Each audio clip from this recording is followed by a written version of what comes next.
കഴിഞ്ഞ അന്ന് മുതൽ ഞാൻ സൈക്കിളാ. സൈക്കിളാ? സഹിക്കാന്നല്ലേടി പറയണ്ടേ? അന്ന് മുതൽ നിങ്ങൾ എന്നെ വീടിന് ചുറ്റുമിട്ട് ചവിട്ടി ഓടിച്ചോണ്ടിരിക്കുകയല്ലേ.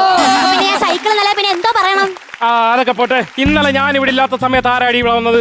അതെന്റെ വകയിലൊരു മാമൻ വന്നത്. ഈ വകയിലെ മാമൻ ഞാൻ ഈ നൂല് മേടിക്കാൻ പോകുന്ന സമയത്ത് തന്നെ ഇവിടെ വന്ന കാര്യം എന്തുവാ? മാമന്റെ മോളുടെ കല്യാണം വിളിക്കാൻ വന്നതാ. അതൊക്കെ പോട്ടെ. ഇനി നിന്റെ മാമനെന്നും പറഞ്ഞ അവനെ ഇവിടെ അങ്ങാണം കണ്ട അവന്റെ തലമണ്ട അടിച്ച് ഞാൻ പൊട്ടിക്കും. ചേട്ടാ ഞാൻ ഒരു കാര്യം പറയട്ടെ. ഉടുതുണിക്ക് മറുതുണി ഇല്ലായിരുന്ന സമയത്ത് മാമൻ ഒരാളെ എന്നെ നോക്കിയിരുന്നത്. ഇവക്ക് ഞാൻ തുണി മേടിച്ചു കൊടുത്തതിന് ശേഷം ഈ മാമനെ ഈ വഴിക്ക് ഞാൻ കണ്ടിട്ടില്ല.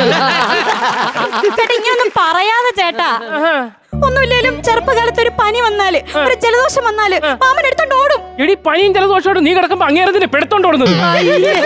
എന്നെ എടുത്തോണ്ട് ആശുപത്രിയിലോട്ട് ഓടുന്നാ ഞാൻ പറഞ്ഞത്. അത് കൊള്ളാം കൊള്ളാം. പിന്നെ എടി എന്റെ കുടുംബക്കാർക്ക് നീ ഒരു പുല്ലിന്റെ വില കൊടുത്തോടി. ചേട്ടാ ഇനി ഇങ്ങനെ സംസാരിക്കരുത് അങ്ങനെ. ഒരു കെട്ട് പുല്ലിന് ഇപ്പൊ എത്ര വില? 10-40 രൂപ ഉണ്ട്. ആ വില ഞാൻ നിങ്ങളുടെ വീട്ടുകാർക്ക് കൊടുത്ത എനിക്ക് നഷ്ടമല്ലേ? ശരി, അപ്പൊ എന്റെ വീട്ടുകാരെ നീ കളിയാക്കുന്നു. ഇനി നീ വല്ലതും സംസാരിച്ചാൽ നിന്നോട് സംസാരിക്കുന്നത് എന്റെ ഈ കത്രികയായിരിക്കും. ഈ നിങ്ങൾ എന്തേലും എന്നോട് സംസാരിച്ചാ നിങ്ങളോട് സംസാരിക്കുന്ന ഈ വെട്ടുകത്തി.